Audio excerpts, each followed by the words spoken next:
Okie doke. So, workhorse models.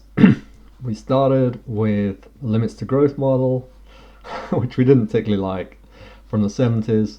Then we looked at the DHSS model, which also originated in the 70s. We weren't too happy with that either. Now we're going to look at the DICE model, which originated in the 90s but remains influential today. What are we going to make of that? Well, we'll see. So what's the background to the DICE model? So going back to DHSS, a lot of researchers in the sort of macro field got a bit hung up on that for a long time. And there wasn't much other work done. But one area where work did start to be done in the sort of macro environment field was integrated assessment models, climate models. Okay. And DICE was one of the first climate models and it came out in the 90s. 1992, I think, the first version of DICE came out. So, the DICE model.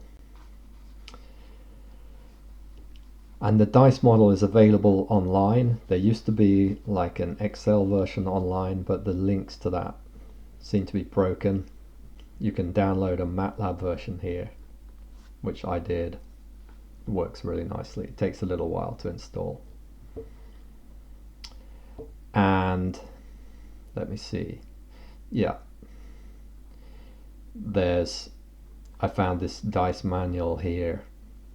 Again, Nordhaus's own links to this are broken, but I found this out there that's taking you through one of the most recent versions of DICE with all the main equations. Okay. So, what's the model? You won't find a picture like this anywhere on the web. But this is basically the model. Now, I'm going to pause this for a second. Okay, so here's the model, and I'm going to take you through it, okay, and then we're going to discuss, is this a good baseline model for thinking about non-renewable natural resource use and pollution? So, before I go into the equations, what's the overall structure here?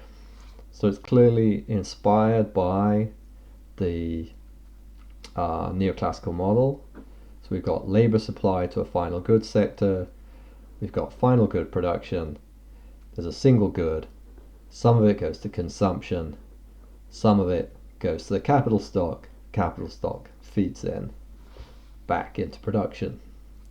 And now we do have depreciation of the capital stock, by the way.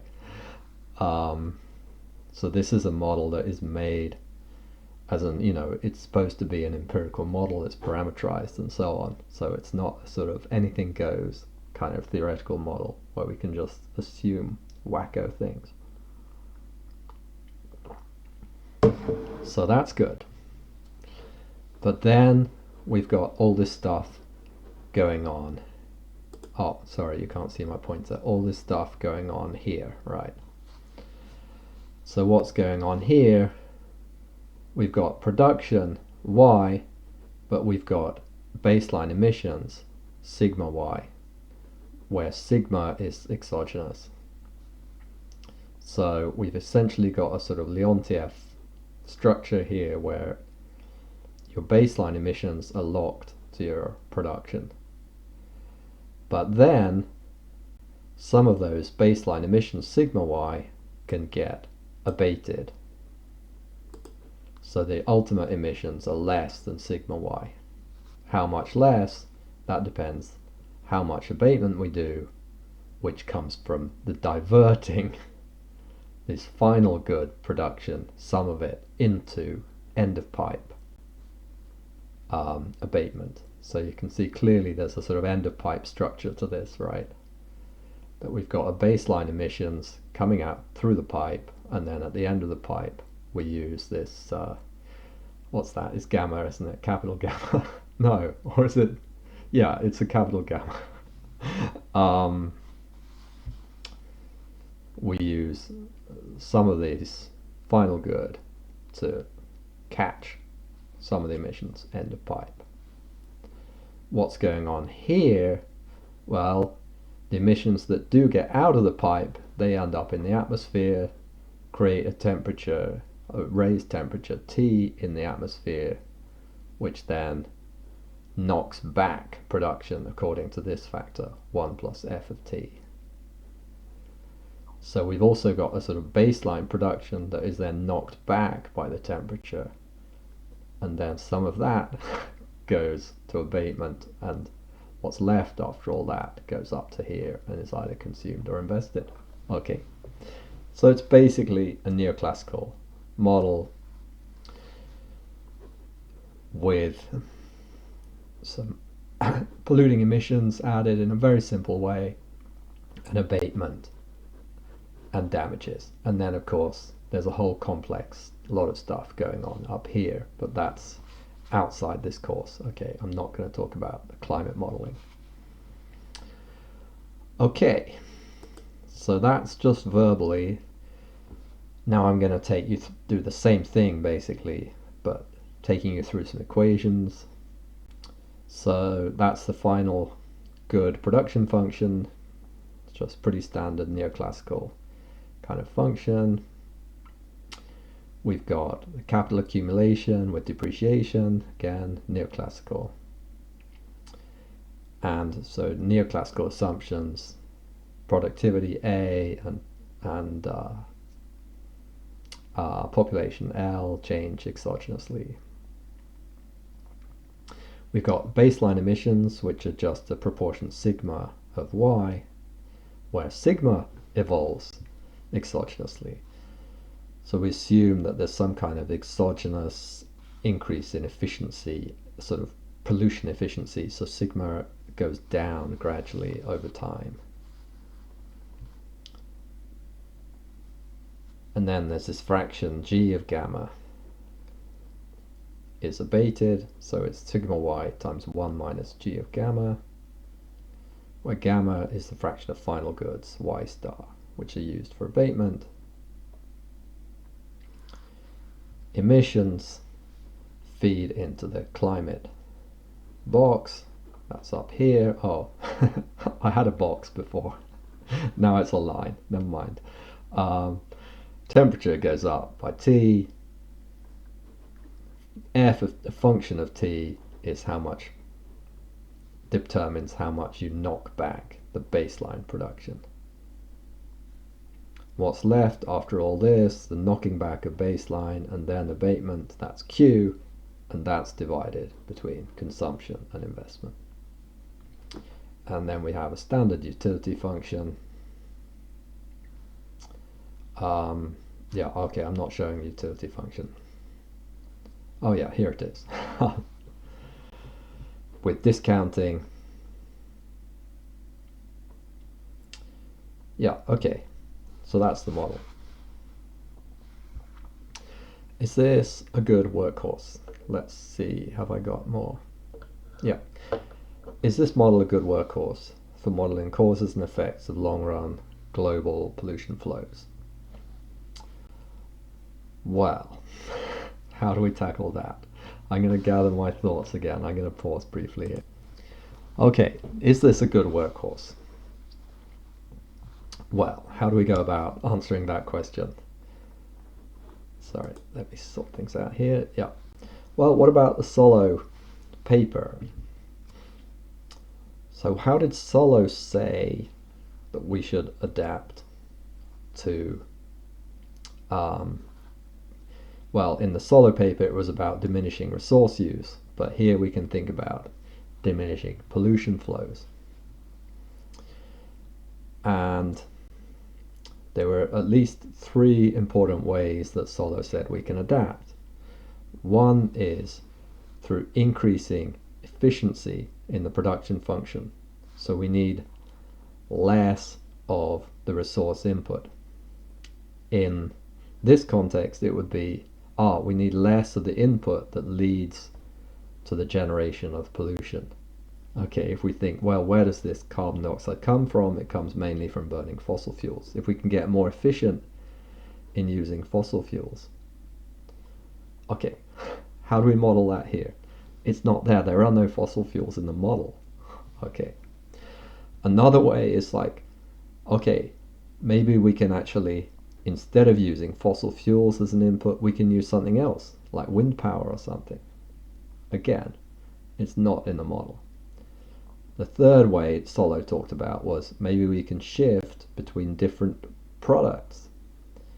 Maybe we don't need hammers, maybe we can have screwdrivers instead or something, and maybe screwdrivers need less fossil fuels to make them, which leads to less emissions. Again, it's not in this model. So does that mean this model is totally useless? No, of course not. But it means it's very abstract, right? We don't really know where these pollutants are coming from. There's no sort of pollution generation process here. There's just an assumption of some baseline pollution, an assumption about how much it costs in some kind of end of pipe process to reduce that.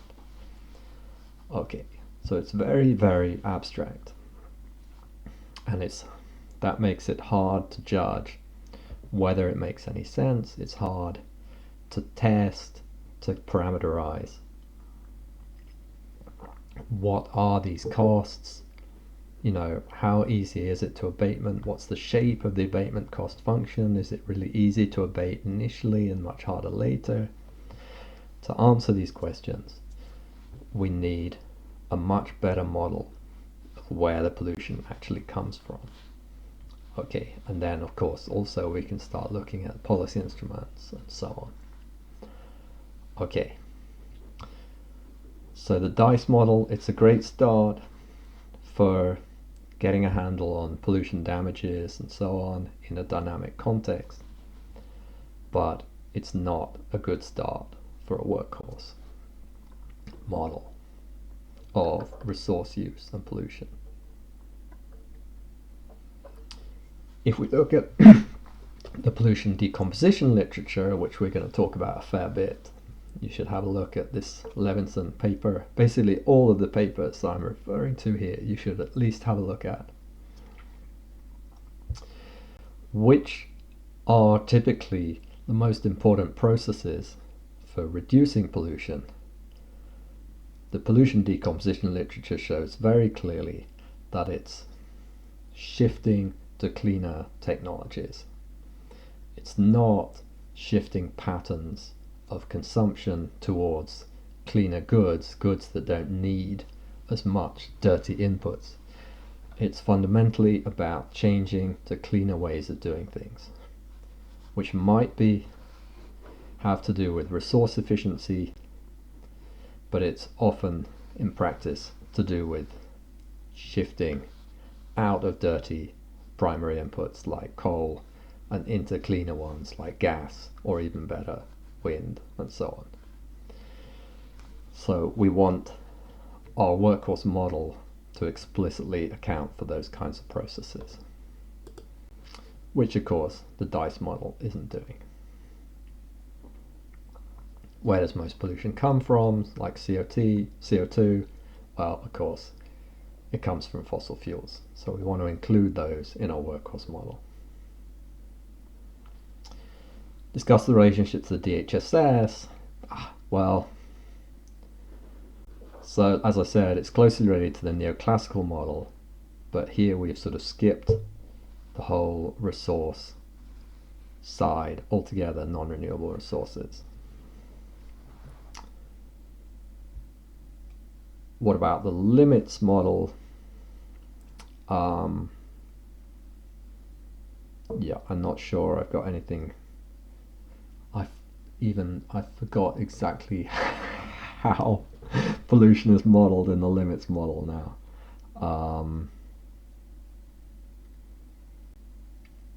I think I'll leave that to those of you who are interested to have a look at. Okay, so that's the DICE model, and it's kind of interesting because This is a kind of illustrative of the approach that was taken more in the 90s, 2010s.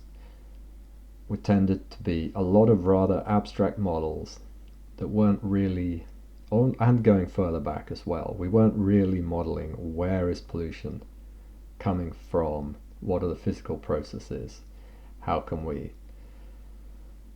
stop those processes or change to other processes. It's much more abstract. It's like this baseline pollution and abatement cost function and so on. Okie doke. That is the end of DICE.